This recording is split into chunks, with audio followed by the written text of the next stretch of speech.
everybody, welcome back to the On Sun podcast. Today I'm joined by Megan Wells, Miss Arkansas 2025, as you can tell by the tiara and the sash.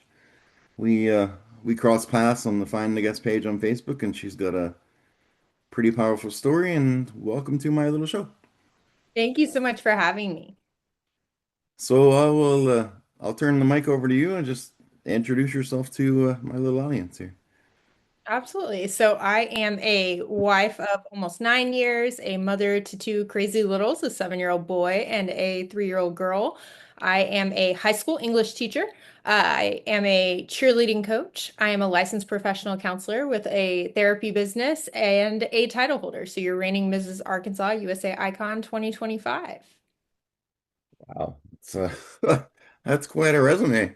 Um Then let's talk about something major in your life happened at age 22. I guess we'll start there and talk about whatever you want there. Absolutely. So when I was in my early 20s, I struggled with an eating disorder. I had been in pageants since I was 19 and realized I was binging and purging and restricting and doing all these things to manage my weight for the swimsuit portion of competitions. And through getting help for that, I actually found out I have borderline personality disorder. And one late night, I was going out with some friends and a boyfriend at the time and had a bunch of triggers. Borderline is triggered by the fear of rejection. And my boyfriend tried to break up with me late one night, and I found myself running into oncoming traffic, attempting to take my life, as well as kind of a giant cry for help. I aborted the attempt and actually ran into, from what I remember, I ran across the street and hid in some bushes. I don't remember why. I just remember doing that. And then apparently, in the commotion, some neighbors had called the police, and the police came and had a talk with me and took me to the nearest mental hospital. Where I spent 5 days. And from that, I went to multiple different recovery facilities for my eating disorder as well as for my borderline. And that was kind of what sparked my passion for mental health advocacy, as well as becoming a licensed professional counselor myself. So how do you go from that to, I mean, obviously the pageant thing must have started locally. What was the Yes. time frame there from that episode to deciding to get into pageants? How'd that happen? Yeah, so I was in pageants before those things happened, but I wasn't doing very well. I also was very unhealthy. So after my episode happened, I took a couple years off. I kind of worked on healing myself, getting better, and then realized that the message I'd been sharing before I was going through my struggles was actually advocating for organ donation. And it was a very distant message. My cousin had received a heart double lung transplant. I was still passionate about it, but it didn't have the connection or the drive for me to just really go out there and push it quite as hard as my own story. And I found that I really wanted to tell my own story because I felt like it was the story that I connected more with. It was the one that I feel so like passionate about because I didn't see people in the media or anything like that saying they struggled. Everybody's fine with saying, I know someone who struggles, but nobody wants to stand in front of everyone and say, hey, I, a person with influence, struggle. And it became something I was very excited about to get the influence of pageantry, but to use it to say, not only is mental health important, we need to talk about it, but I struggle, right? And if I can get better, anyone can get better. That's amazing. And now you've also, what grade do you teach? You said you're an English teacher. What level of students Yes, do you teach I with? teach high school freshmen.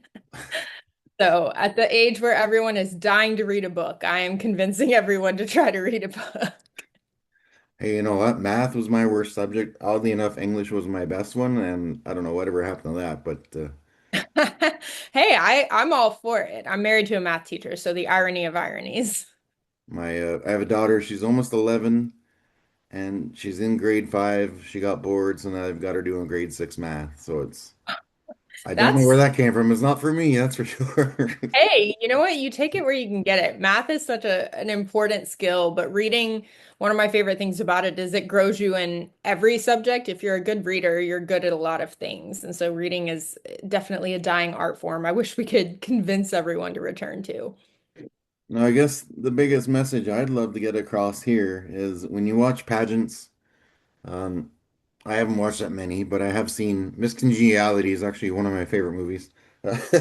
So I've watched those, but I mean, you look at the people in these and you think, wow, they got it all together, but you never know.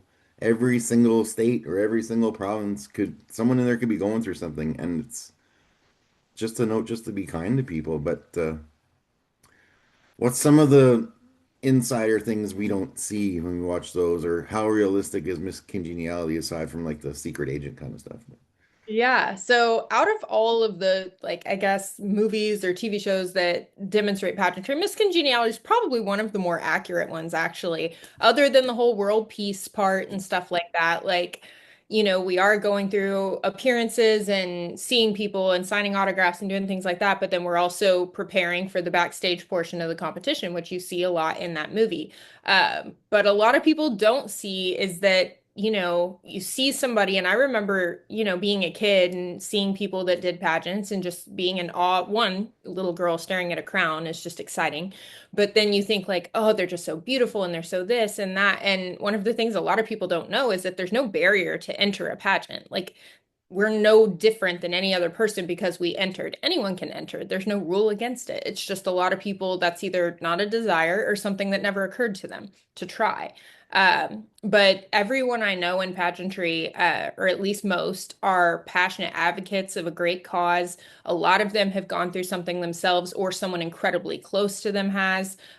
So we're real people like everybody else, and most of us are just trying to do something good and use something that's happened in our lives or someone else's to advocate for things that are more important than the crown and the sash.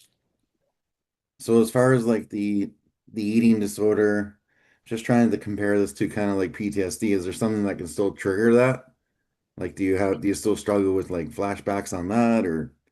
Yeah, kind of. So we talk about, and I say this in therapy a lot, an alcoholic can choose not to go into a bar. It doesn't mean they are not around alcohol. It doesn't mean the struggle isn't always there, but there are ways to try to, as much as possible, remove yourself from the influence of that. Same with drugs, anything like that. Food is central to our culture. It's central to how we socialize. It's central to so many aspects of just having relationships. You notice, when we talk about arranging a social event with somebody, what do we say? Like, hey, you want to go to lunch or to dinner or to get a cup of coffee? We don't usually say, do you want to sit and play a board game? Like, that's not our go-to. And so food can be such an easily triggered event. Eating disorder people are usually highly triggered by things like Thanksgiving, Christmas, ideas where all this food that you had no plan and preparation for is in front of you, and everyone will notice if you don't partake.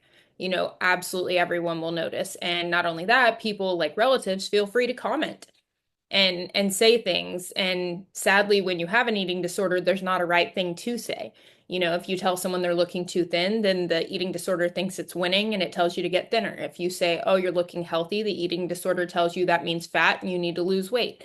There's no winning in that scenario. So sadly, it is something you can be easily triggered by as you continue in your recovery journey. And even now, the thoughts occur, you just don't act on them. See, I used to be, well, 5 or 6 years ago, I was almost 400 pounds. Oh my And goodness. I dropped, well, I dropped 170 in total, thanks to my little girl wanting to race me home. That is But incredible. I still treat myself, right? When it comes to Thanksgiving or Easter dinner, I'm like, man, I'm gonna have two plates. I'm not gonna feel one bit guilty about it because you just get back on it tomorrow. But it's as far as like the alcohol side of thing, now that I was an alcoholic for almost 25 years, Mm. but this August will be 3 years sober, and Oh, but congrats. That's but like the incredible. food, I mean, I still treat myself like I can do that. It's not like I was addicted to food. It just went along with the booze. So it's kind of similar, but Yes, it really is. And all substance works that way. We're just numbing a feeling. I remember being at a barbecue maybe 5 years ago, and the person I was with, I won't go into, but they had a buffet set up, and this is when I was really big. And he made the announcement, everyone better get up there before Dave goes there. So it was, yeah, Oh it my, was pretty wow. brutal. In front of everybody too. Oh my gosh, that's terrible. But no, the And that's funny thing is that this guy sent me all of his big clothes, which now I swim in, but he's gone the other direction. And I'm like, it's karma's kind of funny that way. You make fun of someone's weight, yeah, and I don't feel good that he's huge, but it's kind of funny how sure. life works.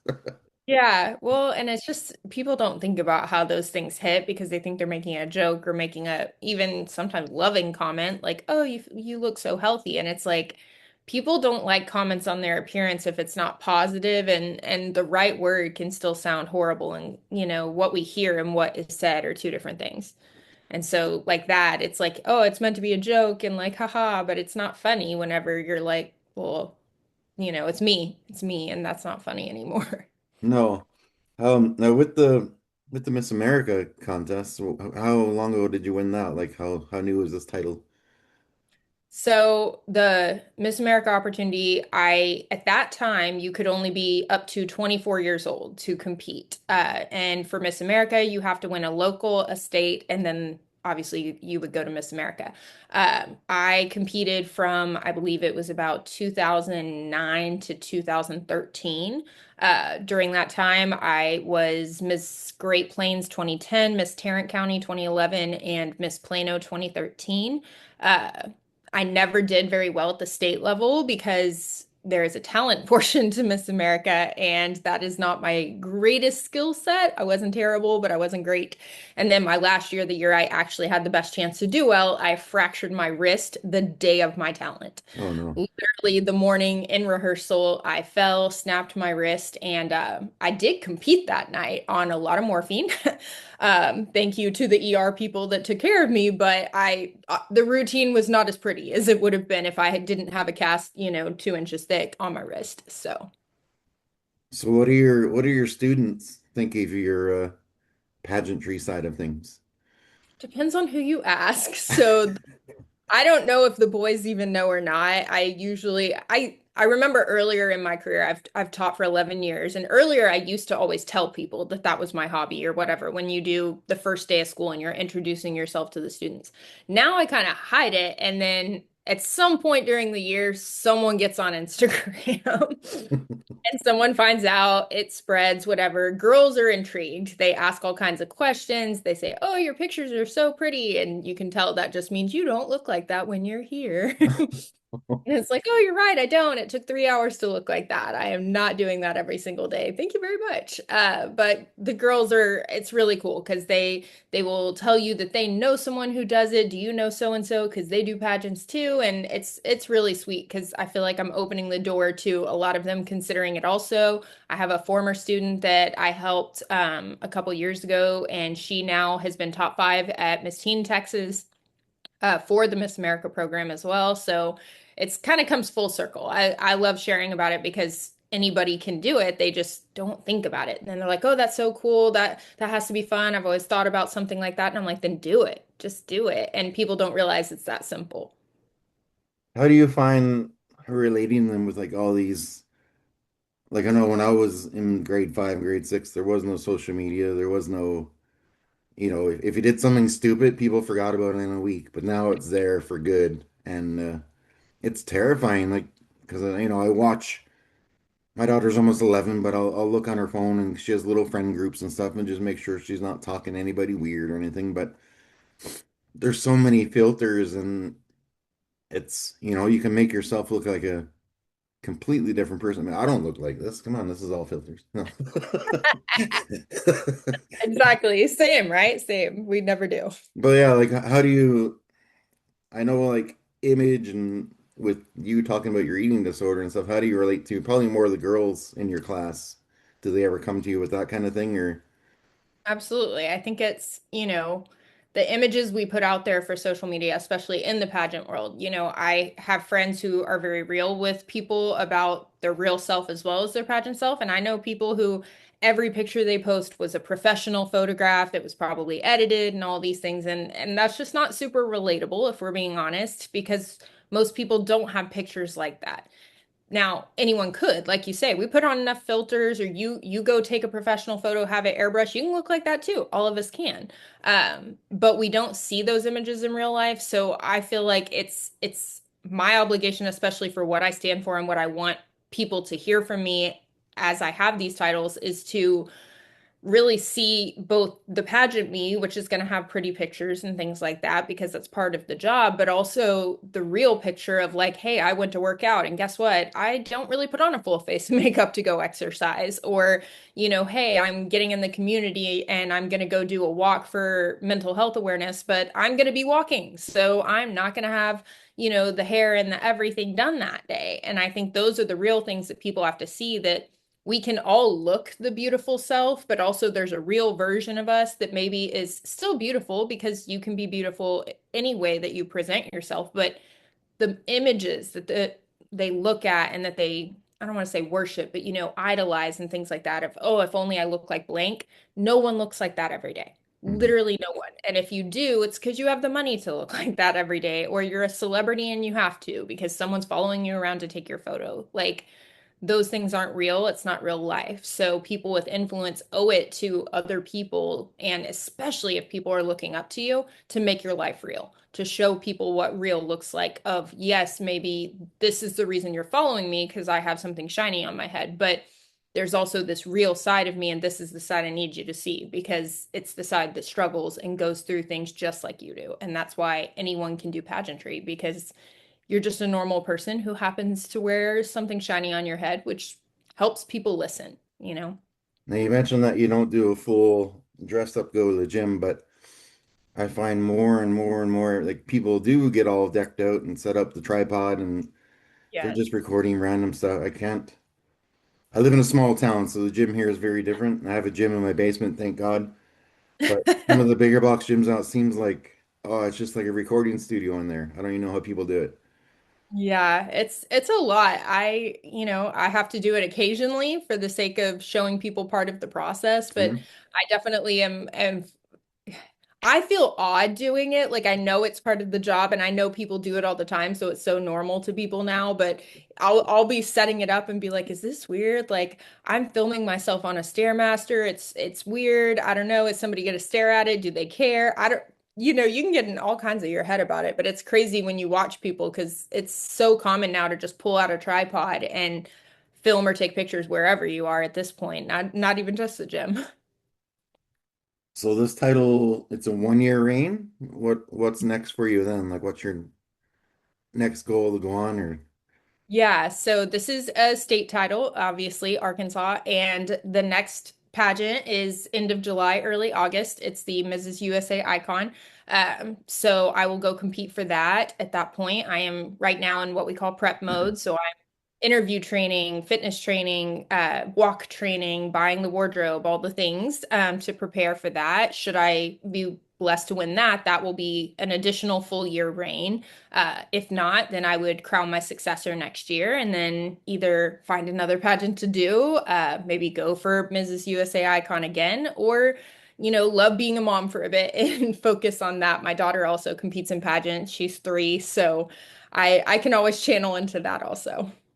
so do you ever, you're walking around a grocery store or just out shopping, do you ever like practice your wave and stuff or practice your walks when you're The walks, yes. The wave, maybe not so much, but the walking, you do find yourself, especially if you think no one's watching or like it doesn't matter. The hardest part is like a hallway because it feels like a runway, and you'll be like, I mean, because we walk in a way that you don't walk in everyday life. We put one foot fully in front of the other instead of like side by side, which is what you do normally. And there's always the urge to be like, oh, I could just practice a little sway or, how you stand and stuff, which is always funny. So, is there a talent portion required for this upcoming one, or what have you got lined up for that? No? Thank you, goodness. I have not had to do talent since mid-20s. We have a joke in, Mrs. Pageantry, which is the married division, that being married is talent enough. And therefore we don't have to have an additional talent because it's, most of us are working full time. A lot of us are moms. Just doesn't lead a lot of way to practice something like that. So luckily they are not asking that. So you mentioned you're certified coach. What's that involved? Like, what are you doing there? So I'm a licensed professional counselor that's doing therapy. I have a private practice business I opened last year where I see people virtually for therapy in the state of Texas because that's where I'm licensed. And I help people with eating disorders, anxiety, personality disorders, depression, things like that. Uh, and it's been a huge blessing. It's honestly what I had in mind when I was getting recovered because I had some great therapists along the way that I just felt very strongly that if they could help me in that way, if I could ever do that for just one person, it would be worth it. And I'm very lucky to have a lot of clients that trust me with their stories. Wow, you're quite a busy one. Just all these things you love, mama too, teacher, pageantry, coaching. It's probably what I love most about.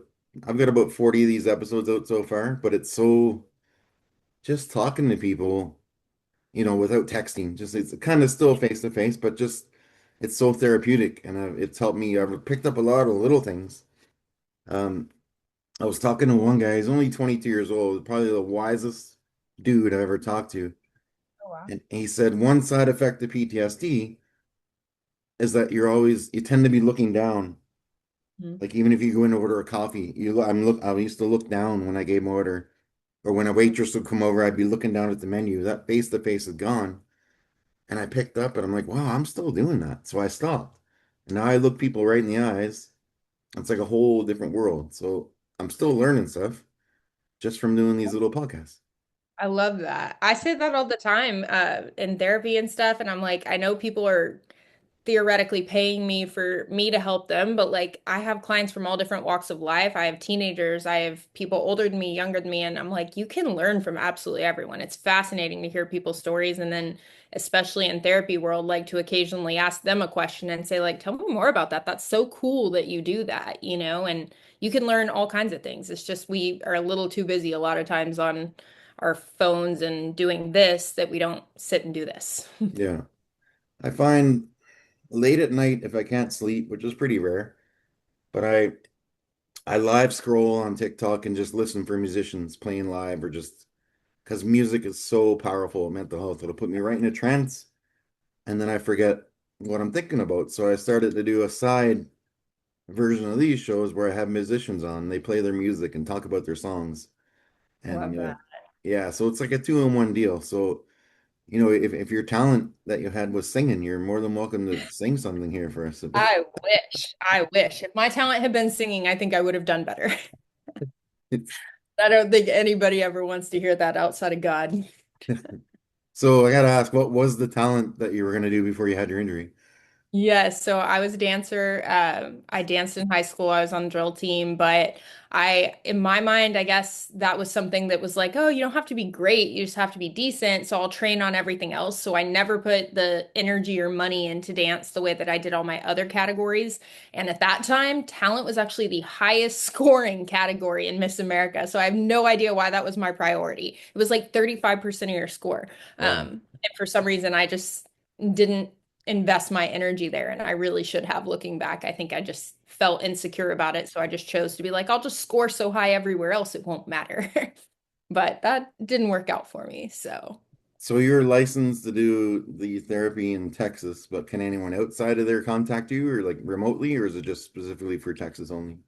So for therapy, it has to be in Texas because that's how licensure works. You have to honor the state that you're licensed in. However, a lot of therapists do what we call like life coaching, which you can legally do anywhere because you're not professing that it's like a professional service and you're not trying to bill insurance for it. So as a therapist, I bill health insurance to pay for a lot of people's services so that they don't pay as much. You pay your copay. But as a coach, like if you do life coaching or those types of things, you can work with anyone because you're the understanding of the agreement and what the relationship is isn't bound by a license. It's just, hey, I'm someone with a lot of wisdom and advice to give, and you want to have a meeting regarding that. So people outside of Texas absolutely can. That's, I think, the fun part too of I have the title of Mrs. Arkansas, but live in Texas. So that's also part of the fun of it is I'm bringing awareness in multiple states. You know what I like is sometimes, well, the few pageants I've watched when they do the question and answer segment and they say, "What's your platform?" Someone will say, "Oh, this, and this," but you say your platform is mental health, but you're actually helping people, and it's kind of cool to see. So sometimes you see things on TV or they might look fake or scripted, but you're like, a Yeah. real one here actually helping out people. So I really like that. I appreciate that. That's one thing I'm very big on, I guess, is I know most people in pageant world, they are at least connected to their platform. They're passionate about it for a really good reason. They're trying to make a difference. But I do think there's something different when it's personal and it happened to you personally, not just someone you know or love. It just makes that calling to share it so much more urgent, of like, I literally could not be here anymore if I had made that choice, if I had not changed my mind midway and that just feels important. Like other people are probably going through that. Other people make that consideration. There was Miss USA recently. Her name was, I think, Chesley or Chelsea, one of those. I should know that, by the way. That's embarrassing that I don't know that. And she actually did complete suicide. And that was something that was really big in the pageant community because she was breathtakingly beautiful, just seemed like, had the world at her fingertips. And to make that decision and then obviously it made news because she was very public figure and thinking about that just reminds us all that like no one is immune. Anyone could feel that low. It doesn't take a lot, sadly, to push people that low. And we're all lonely and looking for validation, affection, just all of the same things, a sense of belonging and purpose. And we owe it to each other to help each other have that. Before I started this podcast, I was a guest on a little podcast in Chicago. She's an ER nurse. And she said to me, because I guess my story had been out there, it was on like Fox and CNN, Yahoo and stuff. She's like, listen, I only get like 5 to 10 listeners a week. She's like, are you sure you want to come on my little show? And I'm Oh. like, in 2010 was my rock bottom. Like you talked about being in the middle of the street. I was on a balcony, about 9 pitchers of beer in, on the 13th floor of a building, and I thought, you know what, I didn't even give a shit if I leaped off here. And thankfully I didn't. But I said to her, I'm like, listen, what if one of those 10 people was me in 2010 and they go get help? It's worth it. I don't care about numbers.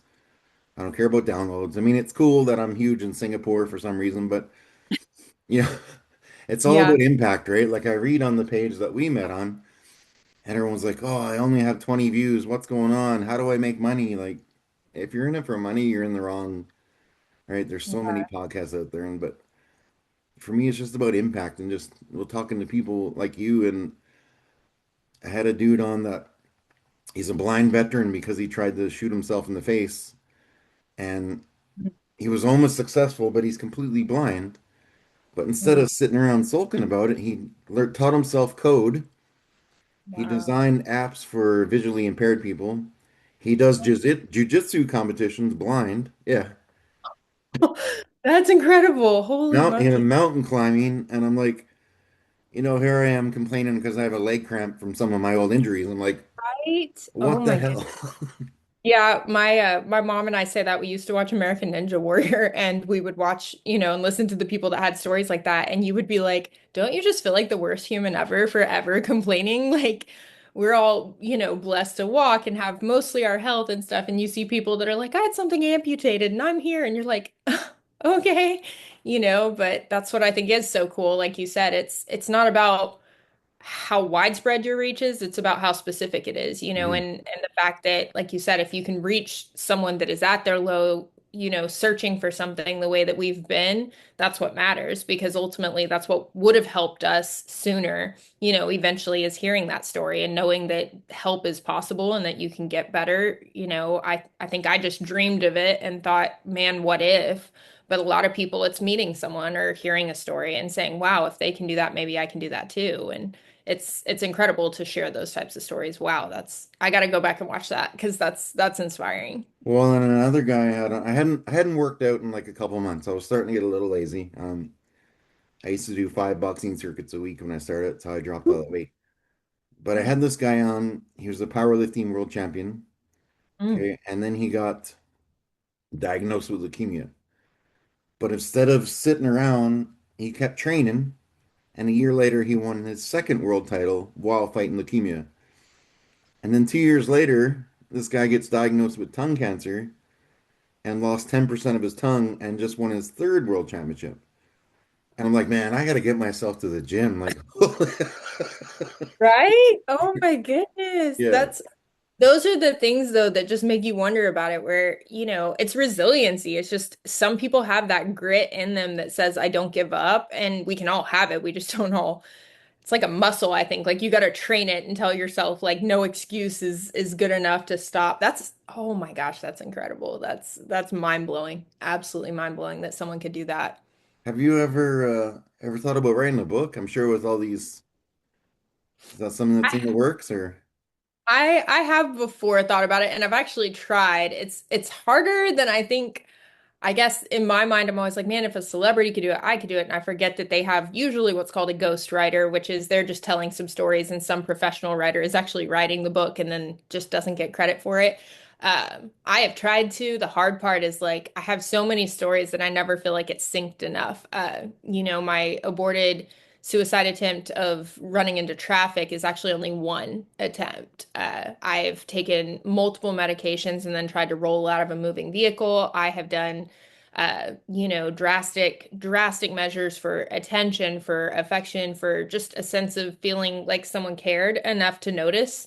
And looking back, I think it's just hard for me to weave those together in an authentic way. But I would love one day to be able to do that and to just share that message of recovery and what that looks like. I hope I can do it one day. That would be really cool. See, I had the same thing. I was trying to put together a little book about my story, and instead of doing that, I just put out a children's book. It was Oh, a lot less short, and it's just basically my story in the eyes of a little fox. And when people oh, read that, and it's essentially for parents or anyone with PTSD to be able to relate to their kids what it's like to go through it. yeah. And yeah, I mean, I could write a full book, but my English is not as good as it used to be in the old age. My spelling is horrible, so I'd had to have Well, a wicked editor. my students would call it, that's what Grammarly's for, but we're working on teaching them that Grammarly is not a fix because it can't catch everything. You know. Or AI, oh my goodness, so many people are writing their papers with AI. So what's the one most forgettable pageant you're in where just everything went wrong aside from the surgery and the talent thing? There's some Yes. funny story. There's got to be one that just sticks out in your head. Yeah. So my first year at Miss Texas, I had competed. So there are pageants where multiple crowns are given. Like when I got Mrs. Arkansas, there were three crowns given. So a lot of times at a pageant, if they have enough contestants, they'll give multiple, what we call them, titles away. And that I had competed for 14 titles that year in order to win a local to go to Miss Texas. I was so new to it. I was wearing a prom dress my first couple of times, just had no clue what I was doing, but I was just having so much fun. I just didn't care. And going to Miss Texas, I knew I did not stand a shot at winning. Not a shot. My parents took out a $600 loan for me to be able to buy just the bare minimum to enter. That meant I had like no ad pages, no any of the extra stuff that other people had, bare minimum. So I'm there to have a good time. And someone in my group, like that was competing, I guess just I don't know if she truly had no idea how she was coming across or if it was on purpose, but it felt like her mission was to just tell me sad things about myself. And it would be like, I'm getting ready or whatever for swimsuit, and I'd be like, "Oh man, y'all are all just so beautiful and so fit. I wish I felt like that." And she was like, "Well, at least you didn't do Miss USA. There, they really care if you're fat." Oh, And I'm like, okay. Didn't really know how to take that, didn't know how to respond, so I just ignored it. And then later came and sat near me and was like, hey, tell me about your evening gown. And I was like, well, it wasn't super expensive, but I really like it. It's this brand and it's gold and, I'm excited about it. And she goes, I think it's so great that that designer makes an economy line for girls that can't afford couture. oh, I oh, just remember thinking like, well, for the love of God, like I am not your threat here. Like wow. here to have a good time. And I remember being so confused after that pageant. Like, and obviously I did not place, didn't do well. I didn't expect to. I was probably at the bottom, quite frankly. I'll never know, but I'm sure I was. I deserved to be at the bottom. And I just remember looking back thinking like, man, I don't know if that was on purpose or not. Maybe that's just who she is and she says stuff like that and means well. I don't know. I don't know her that well. But I remember thinking like, man, I hope this isn't what it's all about because I haven't had an experience like this before. And it felt like everything was going wrong because it felt like I was getting nitpicked for all these little things when I just thought it didn't matter. I'm just here to have fun. Luckily, it was the only one I had that was like that. I've never since then, I've competed for 17 years and I have never had an experience like that. But I remember just thinking, man, this is what people are afraid of, though, in doing pageants. They're afraid that people are going to be mean to each other, like cut each other's dresses or stuff like that. And I remember thinking, she trying to like metaphorically cut my dress. My guess is she didn't win Miss Congeniality. No, no. She did make it a point later to tell me her gown was $7,000. So Oh, wow. Wow. mine was like 300 and I was like, well, I'm happy for you. That's not in my budget, but okay, go you. So it was an interesting experience looking back. And I've had a couple where like there were other things that didn't go right, but never quite like that. That one's going to stand out forever is like, man, if I had let that stop me, I would have stopped a long time ago. Wow. So it's pretty much just like online trolls, right? Like Mhm. the way I look at it, they don't pay us rent money, so we don't let them live in our heads rent free. And Amen. I love that. That's so true. yeah, And really, I mean, most of them are, they jokingly call them keyboard warriors. Like, oh, you feel good about yourself because you can make a fake profile and say hateful things about someone. Like, I made a video once and somebody wrote in the comments, like, you had to put on a bunch of makeup to do this cringe. And I was like, do you feel good about yourself? Like, what is the aim? Like, I like makeup, cool. Like, do you feel better? Do you feel better? So I think it's a lot of times we do have to just learn to let it roll, and just say people are going to be people. trolls used to give me wicked anxiety attacks and PTSD, and now I guess I'm old enough and I just don't care anymore. Like 4 weeks ago, I put a video online. I was singing. I was singing at my church. My girlfriend convinced me to do it, and it was my first time playing guitar or singing sober.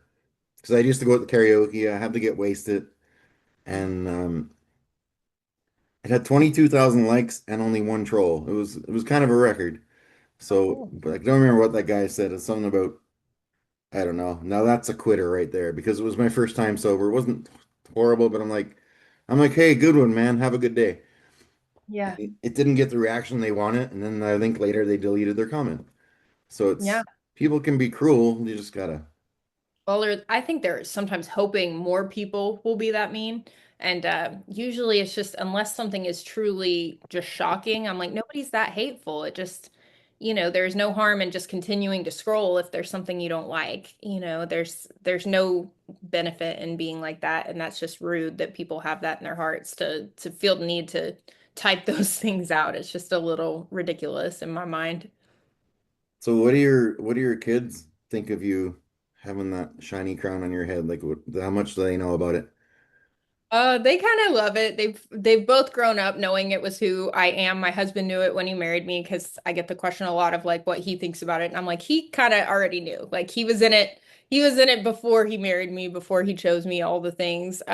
My son just thinks it's cool. My daughter is always like, so pretty, mama. I like your dress and stuff like that, which is really sweet. And now my daughter does pageants, much lower scale, nothing like toddlers and tiaras or whatever. She does these sweet little natural pageants, and I just love it because it gives you so much confidence because everybody usually, most of the time, it's very affirming and just making you feel beautiful, and that's really what it's supposed to be about is just celebrating who you are. Occasionally things get distorted in that, but both of my kids are just super proud of me, and that's ultimately what I want from it too, is in addition to spreading my message, I just want to make them proud and someone that they can say, my mommy makes a difference or my mommy is special, and if they can feel that way, then hopefully they know they are too. I love it.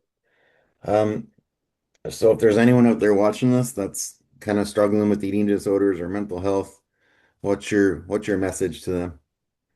Is ultimately to have hope. I use the acronym HOPE because I think there's a lot of steps to getting better, but get some help if you need help. Have optimism that your circumstances aren't permanent. Find a purpose for life and a reason to go on, and then empower yourself to know that your journey is your own and that ultimately mental health is a choice. We choose to get better. If we're in cancer or whatever, we can begrudgingly go get chemotherapy or radiation, but you can't begrudgingly get better in mental health. You have to want it. And I think that's the hard part. Parents will drag their kids into therapy and hope they'll get better. But if you're not willing, that old adage, you can drag a horse to water and you can't make them drink it. Like you have to want to get better. So ultimately, I like to say find hope, help, optimism, purpose, and empowerment. I love it. Um, I've got one last question here that I guarantee you've never been asked in any of your live pageants. I love it. Bring it If on. I'm so excited. if you have been asked this, I will shut this question down and never ask it again. But Yes. Oh my okay. God. So a 100 meter live pigeon carrying contest. How many pigeons do you think you could carry 100 meters and have in your arms at the end of the race? Okay. So that means I guess they're able to fly away. And I'm imagining I'm doing one of these to hold them. Wow. Okay. Pigeons. Sadly, all I can think is they'd be pooping on me. Um, I'm gonna go with, I think I would start with like maybe 15, Hmm. and by the end maybe have 8, because I feel like as they poop on me, I'm gonna get grossed out and kind of loosen my grip and then have to regain, like what do they call that? Suffocated puppy syndrome when you're like, I will save you. That's what I imagine. But I also would pay money to watch a pigeon race. Like that would be so cool. Like if that's a real thing somewhere, someone needs to send me that video. I want to watch. You know, you never know. This question could be maybe if the Miss America people are watching. Yeah, it could Right? be a question to ask future contestants. You Hey, you never know know. what? We like the random ones. Sometimes they're fun. Everybody thinks you're gonna get like what's your favorite color, why, but hey, throw you a wild one. You're like, oh, okay, fun. It's I had thinking on a your I had a lady on with me. She's only 4 foot nothing, uh, from Colombia, but she said she'd take double-sided duct tape and put all over her clothes and then hold the pigeons in like this, and her answer was 150. So she's the winner so far. Jeez, she has a lot of faith. I'm Yeah. like, ugh, I'm not gonna shoot for the stars there on that one because I don't know if I can do it. And then and then one of my veteran friends said, you talk about suicide, recovery, addiction, and I said the thing that's gonna get your podcast canceled is probably from PETA. They'd be like, pigeon with the pigeon question's gonna get me shut down. Oh my goodness. I'm like, no, it's theoretical. It's actually a combination of how much you think you're capable of and how much can you put up with. Because I'm convinced the pigeons are putting up a fight. They're Yeah. not happy about this scenario, but they're also okay. They can fly away. They can bite you. It's There you fine. never know. I'm thinking myself, I've never answered this question, probably 10. Just I Yeah. grab them by their claws and put them upside down, just kind of hold them there, but It's ambitious. I don't I'm know that pretty, I'd have the nerve to touch the claws. I feel like I'd be doing a hug. yeah. No, I don't know if it would work out either, but I am now imagining it, and I feel like I'll be thinking about this longer than I should. So if people want to follow along your journey or get in touch with you about just some online coaching, how's the easiest way to find you? Absolutely. So Instagram, my title page is USA Icon Mrs. Arkansas. Likewise, my personal page, the Megan Wells. That's it. So Instagram's best way, and I'm happy to get connected with anyone to talk about mental health, coaching, therapy, or pageants in general, and help people get connected to our system. I love it. I'll put those descriptions and links in the description here. And thanks so much for coming on with me. You were a delight to talk to, and good luck in your future pageants. Thank you so much for having me.